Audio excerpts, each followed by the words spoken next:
Merhaba, Bitki Günlüğü'me hoş geldiniz sevgili bitki dostları. Bitkilerin dünyasına yaptığımız bu yolculukta her gün yeni bitkilerle tanışabilir, onların pek fazla bilinmeyen hikayelerini benden dinleyebilirsiniz. Dilerseniz hemen yeni bir bitkiyle daha tanışalım.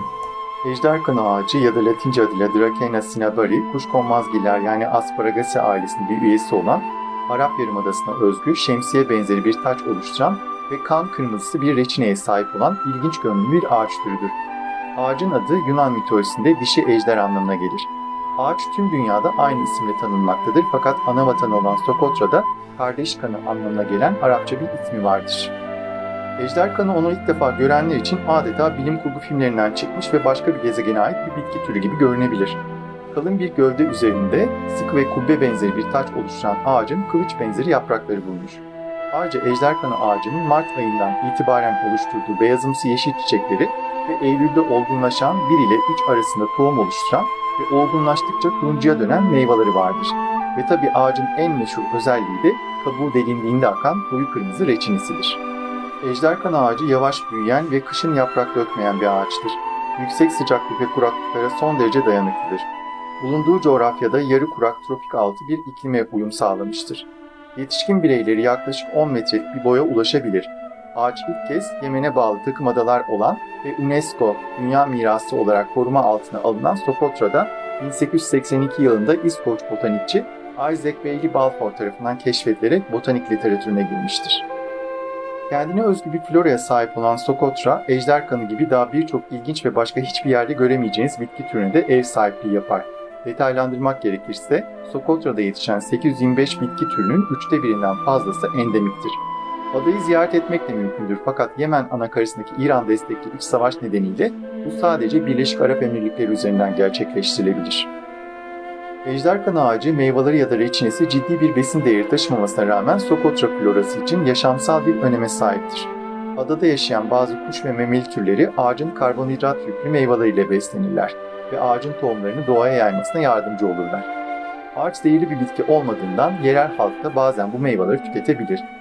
Ejderkanı ağacı öncelikli olarak oluşturduğu gölge ile hayvanlara ve altında yetişen bitki türlerini de güneş ve yüksek sıcaklıklardan korunabilecekleri bir barınak oluşturduğu için önemlidir.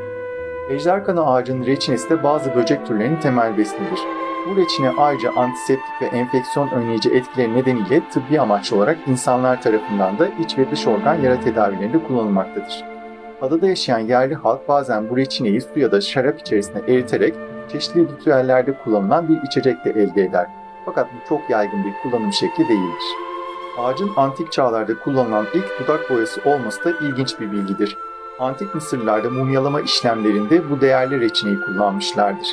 Ağacın reçinesinin yaygın olmayan ilginç bir diğer kullanım şekli ise 18. yüzyıl İtalya'sında keman gibi müzik enstrümanlarının verniklenmesine kullanılan değerli bir vernik türü olmasıdır. Ejderkan ağacı Uluslararası Doğa Koruma Birliği koruması altında olup korunması gereken hassas türler listesinde yer alır. Dolayısıyla ağacın canlı bireylerinin ya da tohumlarının bulunduğu ortamın dışına çıkarılması yerel ve uluslararası kanunlara göre ciddi bir suçtur. Ejderkan ağacının ne yazık ki turistlerden çok daha önemli olan ve bölgedeki biyoçeşitliliği tehdit eden iklim değişikliği ve adada kontrolsüz olarak yapılan keçi yetiştiriciliği gibi çok daha ciddi ve büyük sorunları var. Sokotra'ya gelen turistler dilerlerse sadece ağacın odunundan yerel halk tarafından yapılmış bazı hediyeliklere sahip olabilir veya bitkinin fotoğraflarını çekebilirler. Hatta adadaki ekosistemin korunması için de Sokotra'da büyük ölçekli ve lüks sayılabilecek bir turizm de yapılmamaktadır. Öte yandan ejderkanı ağacını görebilmek için dünyanın çeşitli botanik bahçelerine hediye edilen örnekleri de ziyaret edilebilir. Ejderkanı ağacı çeşitli kültürlerde korunma, dayanıklılık, iyileşme ve güç sembolüdür. Rüyada bir ejderkanı ağacı görmek ise yaşamınızda bazı önemli engelleri aşmanıza ve içinizdeki gizli güçleri keşfetmenize işaret edermiş. Ağaç ilginç görünümü nedeniyle sıklıkla fantezi ve bilim kurgu temalı yapımlarda bir arka fon unsuru olarak kullanılır. Çeşitli fantastik ve kurgu türündeki edebi eserlerde de ejderhalar ile ilişkilendirilir.